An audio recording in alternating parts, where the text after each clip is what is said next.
Well, the key takeaway will be to always tie your SEO efforts, your SEO tactics to the overall strategy. And like you said, truthfully, is really important, like to make sure you get in touch, you speak up, and you basically direct any sorts of doubts you might have to the site owner, to the account manager, to the e-commerce team, to whomever could just have some more answer as to what the ultimate goals, the ultimate goals is for your business to achieve. And goals can change quarter by quarter. It has never happened really to me yet, but I know that some businesses may just change the KPIs. So make sure you stay up to date about that, and make sure you really you do your homework within the e-commerce space, get into the weeds and explore the merchant center, see if you can really get something out of it for SEO, and really just have a deep dive in structured data. Don't sleep on the organization schema, not at all. And make sure you use the same as properties to make sure you can connect the dots with all the entities for Google, for your website to be disambiguate in the search.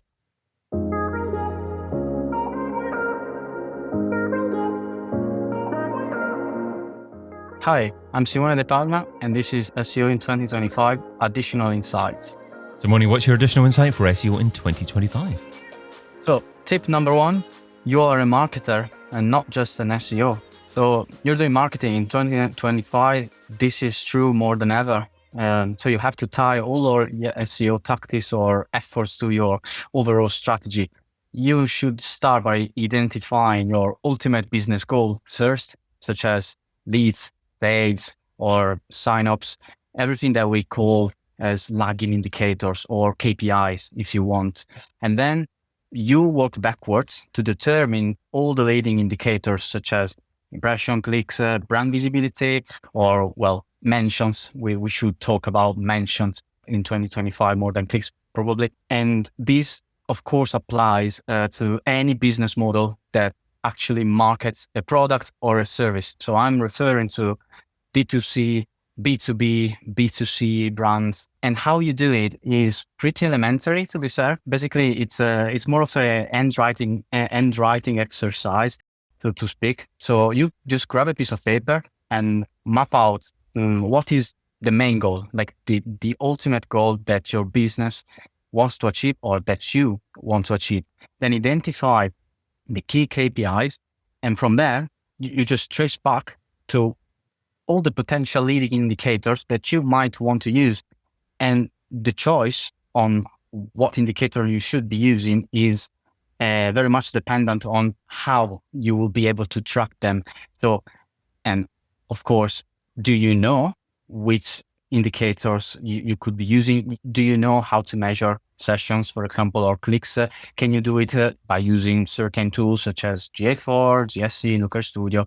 This last point is very much critical, really, because without a proper tracking strategy, let's say, in place, your overall SEO strategy really lacks direction. Many strategies can fall due to just not having goals, or not tracking plan, or a poor strategic framing. So what you should do, in my opinion, is ask yourself some questions. First and foremost, ask yourself, of course, if you have a clear strategic framework in place. And then, do you have a set of predefined KPIs and metrics that you know you can measure? And do you even know what they mean, what these metrics mean, how they can get tracked, and where do these data actually live? This is an important point, actually, that kind of leads me to wrap up the very first tip. So please have a data governance documentation in place. What I mean by that is having just a spreadsheet. It could be just as easy as having a spreadsheet that outlines basically all the metrics that you're going to measure and describes them in depth. So you describe, for example, what is a session, how it is being counted, how can it be calculated using, obviously, the Google guidelines, and how it is calculated using BigQuery, for example, because we know that BigQuery is very, very useful as a database of data that you can use to retrieve all the basic information with regards to tracking. And this can come in quite handy, to be fair, when you work agency-wise, because perhaps a client may just pop over to you and ask you to break down the difference, I don't know, between clicks and sessions. It's very basic, but sometimes it happens. And if you really know, if you know where you store this information, it can save you your lives. So this is the end of the first one. So you're sharing three distinct tips today as part of what you're contributing, and you talked about business goals, you talked about KPIs, you talked about asking yourself whether or not you've got the strategy in place. But I didn't hear you talk about asking stakeholders and business leaders in the business if they had goals and objectives set up and if they had targets set up that the SEO should be following. Do you think it's the business leaders outside the SEO department responsibility to set these goals and targets, or do you think the SEO should be setting them, or do you think it's a mix between them both? Yeah, it's a very good point. Primarily, it will, you should always follow through the main strategy that is being drawn up at the business level. Obviously, it can't be dependent on whether you work agency-wise or if you are in-house. For example, if you're working in-house, well, I guess you would be much more tied to how the marketing team itself work. So it goes without saying that you should definitely follow what the main strategy being devised by them looks like. It's more true that perhaps if you work in agency, you should be asking, of course, questions or clarifications, especially if you are an executive working in agency, to the client itself. Just ping them and ask them questions directly about what is the main goal. It's always, and we will see this coming through the other tips that I'm giving today. It's always a matter of collating with the overall business, with the other people that actually work at a higher level in the business. It's a very good point, of course. Of course, if you instead work as a freelancer, well, you've got more freedom to go about and juggling more with the overall strategy that you want to devise. But yeah, you should connect the dots. You should always make sure you've got a clear path to the strategy so that you can effectively devise a more strategic way to put all the dots together, and using the right lever as a tactic. So using the right optimization ladder that you have at your disposal. So that was thinking like a marketer, which is the first tip you were sharing. And I gather the second tip is acting like an analyst. Yeah, it's acting like an analyst, because this is actually the part that perhaps most SEOs are imbued with in their daily workflow, because of course there's a lot of strategy going on, like top of mind, but the crucial SEO roles is literally to work in the weeds. So doing operational stuff, doing lots of VLOOKUP on spreadsheet and things like that. And that could be leveraged if you embrace an analytical mindset. If you are able to read the data through, of course, all the data set that you can collect it, but you also need to be able not only to elaborate the data that you collect, but you also need to have some notions about sampling, for example, and how the various tools that you can use may collect this data, so that you actually have an overview of what you are actually collecting, and then parsing and then breaking down in terms of insights is really critical. Obviously, being analytical is a bit of a catchphrase, and so it could be just leave it in the air. So it really depends on how you want to decline the concept. What I was going to talk today was to apply this analytical mindset in the e-commerce space. And when I'm talking about the e-commerce space, is obviously really important to have loads of attention, lots of focus on structured data implementation, because you can really get a lot of visibility, a lot of new feature snippet that you can get across from your products actually in Google, and to collate with a structured data deep dive, you should actually take a closer look at the Google Merchant Center.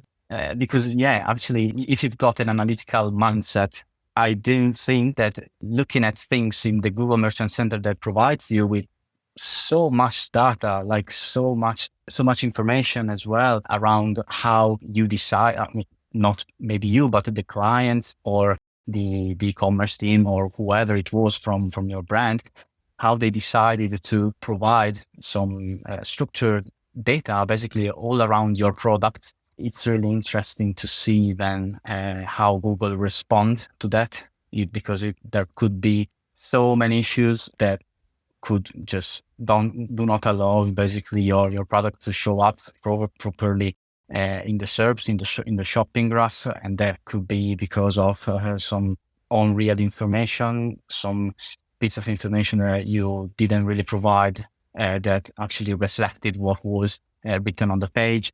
And if you actually know how all the data flow work by implementing, but by having a merchant center set up, and also by inputting the right data via an Excel file via the merchant center, then if you know how to do this, well, you might just increase the chances to really have lots of your products being indexed, being showcased, being actually exposed to higher visibility in the SERP. We're obviously talking about in the e-commerce sphere. So you should really get access to the merchant center. Something I actually see in this regards that is quite ineffective is actually that still some site owners are kind of ignoring the real potential of the merchant center for SEO. And I mean for SEO because it's actually being used quite a lot by the PPC team and the e-commerce teams as well. But the thing is, I noticed firsthand is that it's still a gray area as to who actually has the right to act upon it, the right to go down and audit. You could, of course, just go to the client and ask him about, having access, of course, but also having the opportunity to cooperate with the PPC team and the e-commerce team. But it's still quite nuanced the way that it is being really treated, this tool. But you should just get rid of it. It's not just good to treat it as a C-low tool. It should be really, you should really make sure that you can cooperate proactively with the PPC team and the e-commerce team or whoever really look after it. And I'm really sure, it happened firsthand. If you just go ask to the e-commerce team that looks after that, and you ask him about, giving you some head start as to how to deal with that, how to deal with this data, or just to look around how the entire tool works, they will be happy to do that. And it's just an extra hand that you're lending to them. So I think it's just good. So Simone, you mentioned that there's so much data available inside the Google Merchant Center. I think one thing that SEOs really struggle with sometimes is prioritization.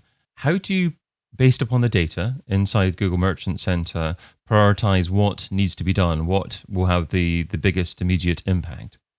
Yeah, that's another good point. There is actually it clearly depends on the capacity of issues that might pop up from the merchant center. Maybe you might just have so many products that are out of stock, and of course it then depends on what is the underlying issue, and then once you figure out the underlying issue, you probably can set up new priorities. And that's actually when it comes a little bit complex, because you clearly have some other priorities to put together when you are talking about just structured data itself. Maybe what kind of page templates may deserve some more attention to get more structured data being implemented.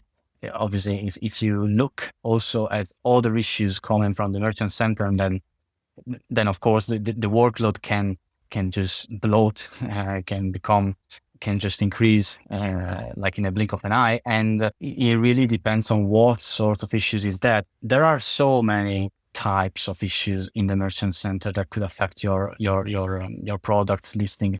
One thing I would like to say, just to keep it very short here, because I understand this could really open a can of worms, is that, sometimes, not always, but sometimes, and it happened to me, some issues in the merchant centers are not really related to how you provided your input file, how you uploaded basically the file with all the product details in the merchant center itself. So it's not a problem of data.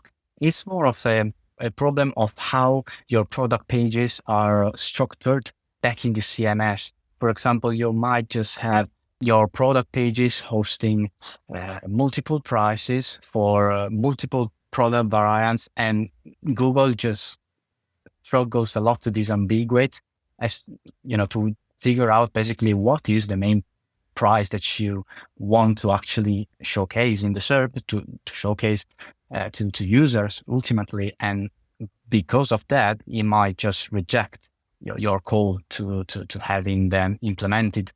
So it can actually backfire the list of priorities. It can backfire to pure, core SEO, which is actually why I really stress the point of site owners just stopping ignoring this tool for SEO, because it's got an impact. And your third tip was really around doubling down on structured data implementation. So it sounds like one of the key issues for SEO tends to be lack of clarity from Google's perspective in terms of what the information on your web page is really about, and giving Google the confidence to actually include the information that it needs to in different areas. So what are the key areas of structured data that SEOs or other digital marketers tend to get wrong, the biggest mistakes that you tend to see? Oh, yeah, that's a very good question. I'll be very straightforward, I would say, with the answer, because, well, in my experience, what they are still slipping on, I mean, and probably not just site owner, also SEOs working on pages, maybe ignoring the underlying potential of structured data within the e-commerce space, of course, as usual, is that the organization schema property, of course, is something that is still quite missing. And the same as property. I mean, it might just sound very much banal what I'm saying, but believe me, it's not. I mean, for example, if you work in the automotive industry, really is massive. Like, there is a big hole of these properties, and they are just foundational. Organization is absolutely foundational for providing actually structured information, clear information to the search engine, to include in the knowledge graph, to disambiguate your entity from others.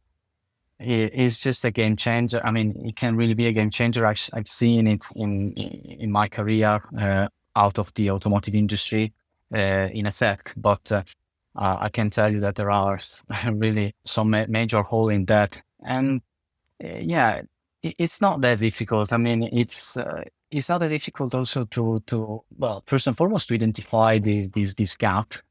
Just go on a page, do Control C with the DAF tool. You just type in schema. You can just use, I don't know. You can use also a Chrome extension whatsoever. We've got so many resources now at our disposal. And you search for schema, and you see that it's just not there. And especially in organization, if it's not there, you just go to the client and just tell it. And what you can also do is also perhaps looking at using the Knowledge Graph API. You could actually, now that I'm thinking about it, you can use it within your spreadsheet. Get the API into the spreadsheet, and you just build yourself just a little tool that basically tells you with regards to a certain brand, to a certain search on a website, whether these has any chances, any probability to be included, to be factored into the knowledge graph. So that will give you an indicator of whether Google basically befriend your entities, befriend your brand, or not. And this could be something important. Now, if you allow me just to go on a little bit as to how to track basically the implementation of schema markup, well, I would actually think in terms of page templates. So let's say, for example, you want to mark up blog pages on your website, and you want to mark them up with the article schema to that group.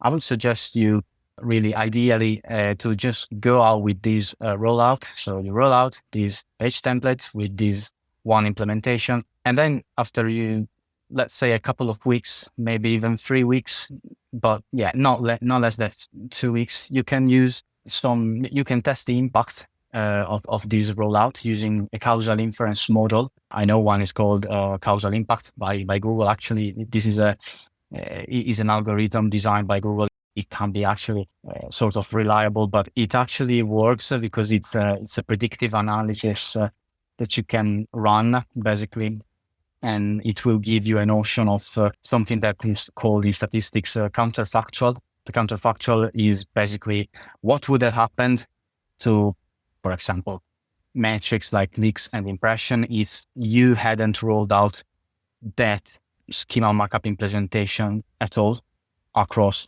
that batch of pages. The difference will tell you whether there was a positive impact, maybe there was an increase in clicks or an increase in impressions.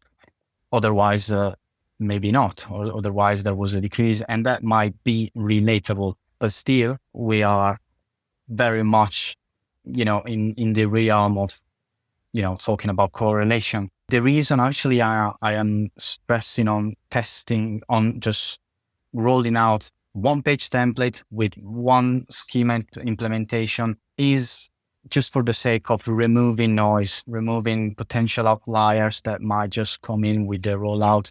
Because, an increase in clicks and in impression could just be due to whatever. There are so many factors at play. Obviously, this is ideal. It's not always practical because sometimes you have to you have to roll out batches of URLs, of page templates. You have to deliver much more schema markup.